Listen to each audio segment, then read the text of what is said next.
Earlier this summer, a tragedy rocked Cincinnati. That breaking news tonight, an arrest made in a deadly stabbing in Over-the-Rhine. A well-known gym owner killed in his own home. But prosecutors say he cut off his ankle monitor in February and has been on the run ever since. Died after police say he was stabbed in the neck. The murder was more than a killing. It drove home a question that people have been asking for years. Could $1 billion fix the city's worst neighborhood? What should people know about Cincinnati? It's dangerous. It ain't calm for real. You know it get lit. Yeah, that shit lit. That Skid Road you just came off of. Went to find out and ended up finding the answer in Cincinnati's only man to be accused of murder by the federal government and beat the charge. I just beat a federal murder case at trial. You've lived here your whole life. How has this area changed in your lifetime? Over-the-Rhine is just 5 minutes from downtown Cinci. Depending on who you ask, it's either the city's coolest neighborhood, I love this area. I think it's young, or a no-go zone. All downtown is just crazy. You haven't been there yet? Not yet. We only just flew in from the airport. Well, look, don't really? Go to Over-the-Rhine Museum. Don't go asking questions in that area, because they'll probably kill you. The dividing line is Liberty Avenue. South of Liberty, it's boutiques, wine bars, high-end apartments. North of Liberty, violence, drugs, and poverty. It's hard to overstate the contrast with this right here, this kind of hipster market, and not even a block that way. They call it the Skid Row of Cincinnati. So we're about to go back in there, talk to the people, and understand what it's really like for the people who live here and have lived here in this Over-the-Rhine neighborhood of Cincy. So right now, we're just a block from that market over there, and the vibe is horrible. I mean, everybody's saying, get out of here. Yo, we are making a YouTube documentary about Cincinnati. Yeah, this is the wrong block. And just people buying, taking drugs everywhere, all of them. A lot of cops rolling through, I guess, are not even a block away from that market we just showed you. We're learning about Cincinnati, what life's like in Cincinnati. It's hectic. It's been hectic since I was a kid. You got some shoes in me too. Hey, bro. 513 lit all day long, baby. It's the place to be, downtown Cincinnati, baby. How's the neighborhood changed? They about to rebuild all this. What did it used to cost to live here? Probably 100, 150 rent, something for the low. And now you think what? Now they about to get 5,000. With all this development and money, is it getting safer or no? It's hard. They gonna break all down these buildings and put up new buildings. What should people know about Cincinnati? It's dangerous. Dangerous. Is it? Yeah, dangerous. Not the best place to stay. Whole lot of boys. Now, the thing to know about this neighborhood is that it's largely owned by a nonprofit backed by billion-dollar corporations. Depending on who you ask in Cincinnati, is either a villain or a hero. To understand more about that, we spoke to Harrison, a local guide. Mostly in this neighborhood is Over-the-Rhine. It is a very popular neighborhood in Cincinnati. It's one of the largest intact historic districts in the entire country. In the 1830s and 40s, there was a big influx of Germans. And the Germans settled on this side of the canal, kind of away from everyone downtown, and they built the neighborhood. So when you walk around the neighborhood, it's very European. But everything on this side of the canal, the food, the people, the language, the beer, was all German. So when people would walk over the canal in this neighborhood, they described walking over the canal like they were walking over the Rhine. One of the things that happened was in the 1910s and 20s, there was a lot of anti-German sentiment that spread across the states. So a lot of Germans living down here fled over the Rhine en masse. Then poor Black and Appalachian families moved in. So they basically just demolished, I think, again, the number I think was 2,700 buildings, 7,000 housing units, displacing 25,000 people to build this highway. And a lot of people displaced by that project at the time fled to Over-the-Rhine. As the poor people moved in, the jobs moved out. Deindustrialization was followed by crack and crime, and then in 2001, the riots. The fatal police shooting of a 19-year-old African American during a chase sparked the explosion. But the anger between police and the African American community has smoldered for years. You got the people down at City Hall, they got all these degrees, but nobody understands a simple phrase that enough is enough. By the 90s, 2000s, Over-the-Rhine was consistently ranked as one of the most dangerous neighborhoods in the U.S. In 2003, things hit rock bottom, prompting the creation of 3C DC. Cincinnati started really developing, and 3C DC has kind of poured tens of millions of dollars into the city to revitalize the neighborhood. So this is Liberty.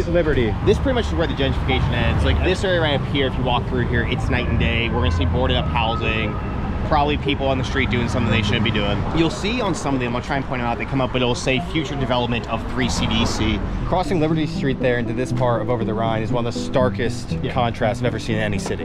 I mean, truly it is night and day from there. What 3CDC really does is buy buildings. Backed by Cinci companies like Procter & Gamble and Kroger, it's bought up entire blocks in Over-the-Rhine, turning the city's most notorious neighborhood into its investment portfolio.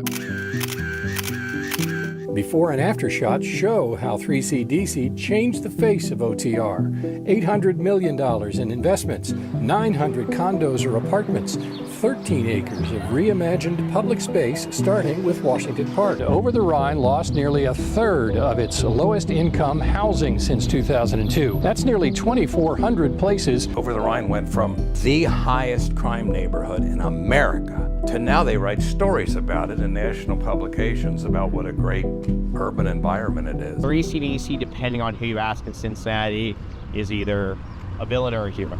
Every tree you see, every building is meticulous. It's done intentionally with a very conscious effort to gentrify the neighborhood. This whole area down here south of Vine, mostly gentrified. When you go right through here, the street intersecting right here is Liberty Street. Right here, North Vine Street, night and day contrast, like these a lot of boarded up buildings. Real quick, if you're enjoying this video and want other stories like this around Cincinnati, Appalachia, and the Rust Belt, make sure to subscribe. We are dedicated to covering stories that the big news won't tell. That's what brought us here, and that's what's guiding us as we do these stories around the area. Coming from that side of Liberty Avenue to here is going from one world to another. More so than any other neighborhood we've been to, the divide here is just night and day. I mean, total gentrification here, total neglect over there. Just to drive it home, on that side of the street, right past those stoplights, that's where we were before. Total chaos, feels very dangerous, tons of open drug dealing, people saying it's not safe. And then you cross the street, and it's big new apartment buildings, street art, all these kind of gourmet hipster cafes, stuff like that. This market right up here, Findlay Market, this is like one of my favorite places in the world.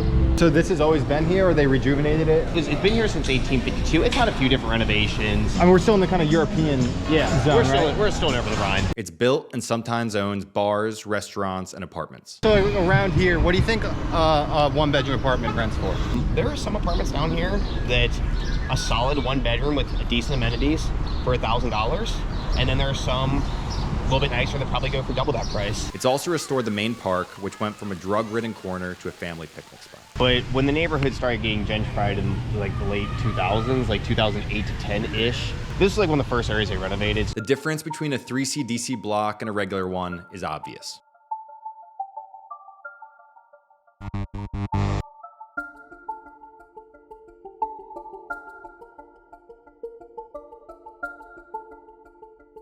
This raises a lot of questions. Is gentrification fair? And as more and more people move in, is Over-the-Rhine safe? Despite the money, crime remains rampant. Cincinnati's Skid Row cuts through the area. This is the bad part. It's the bad part of the area? Yeah, where y'all from? We're based out in New York. You need to walk down that street. What street? Yeah, go take a left there and then take another left behind here and you'll see some interesting things. Okay. They probably think we're cops, bro. I wasn't.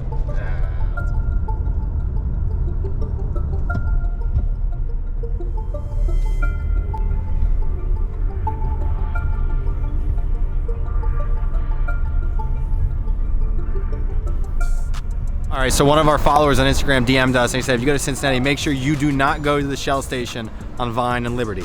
Shell station's right there. We're gonna go check it out. You born here?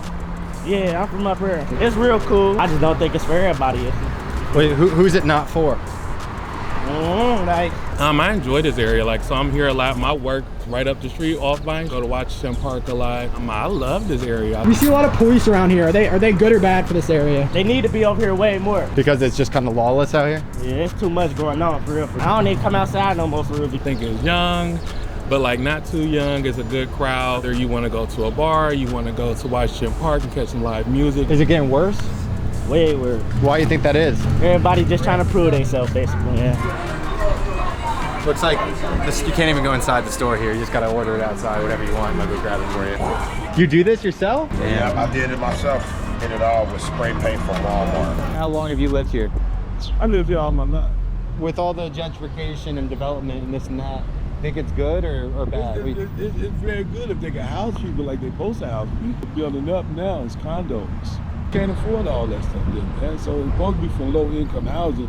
That's what they started out with. But when push come to shove, you know what I'm saying, they want market rent and everything else. So they're doing a lot of development, but they ain't placing a lot of folks. You ain't got nowhere to put everybody. You only got one homeless shelter for the man. I'm homeless now. How are you? Yeah, I'm waiting for a walking now. So what was the city like when you came here in 2008? And I came here going to college and was like, oh, well, don't go downtown, don't walk downtown, because people didn't feel safe. Questions about safety came to a boil this summer. One of the owners of a popular business near Findlay Market is dead, the victim of a knife attack inside his Over-the-Rhine home early this morning. Police have identified the victim as 46-year-old Patrick Herringer, who co-owns Findlay Movement. Patrick and his wife had opened a popular gym in Over-the-Rhine. They were emblematic of the city's comeback. The alleged killer had been on house arrest and cut off his ankle monitor 4 months prior, but the city did nothing about it. But prosecutors say he cut off his ankle monitor in February and has been on the run ever since. Black has a lengthy criminal record. 2016, he was convicted of felonious assault when Black and others beat an Indiana man until he was unconscious. It maintains absolutely that he is not guilty of these charges. So has $1 billion fixed the city? The best answer is given by this man who we met right outside the gentrified market. Everybody ain't good people, you feel me? Have you lived here your whole life? Yeah, I lived down here my whole life. I just got out off the feds. I just beat a federal murder case at trial. I was at trial for 9 days. You beat it? Yeah, I was found not guilty at trial. He's one of the only people in America to beat a federal murder charge. More than 99% of federal trials end in a conviction, but not his. What was the story there? It was a cold case. Some guy that I don't really know from around this area right here, this street, got on the stand, made some stuff up about me. The police coached him. He tried to get me. Said I ain't know the victim. I ain't know dude who was trying to tell him. So someone was just trying to rat you out, but he was locked up for a gun. His name's Jerome Smith. Called him Feke. He was facing life. He tried to get out. Well, he did get out. He succeeded. Even though I was found not guilty, they still let him out. But he shot a girl that was pregnant and everything before. So they rather a person like him be out on the streets versus me, and they don't even know if I actually committed the crime. They just took his word, somebody who known for doing this type of stuff. I ain't never been to prison or nothing, so they should have at least did a thorough investigation before they just came and pinned the charges on me. Yeah, I was in there for 2.5 years. I had a lawsuit.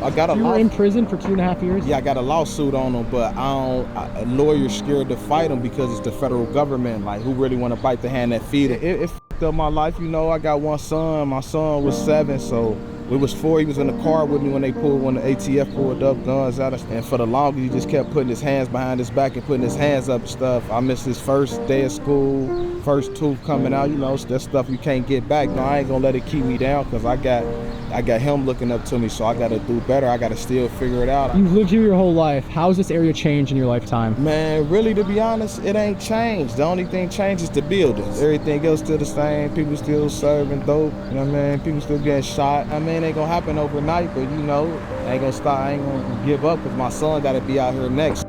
Thank you for watching this video. If you enjoyed it, make sure to subscribe. We have some more Ohio and Appalachia content coming out, including another video from Cincinnati.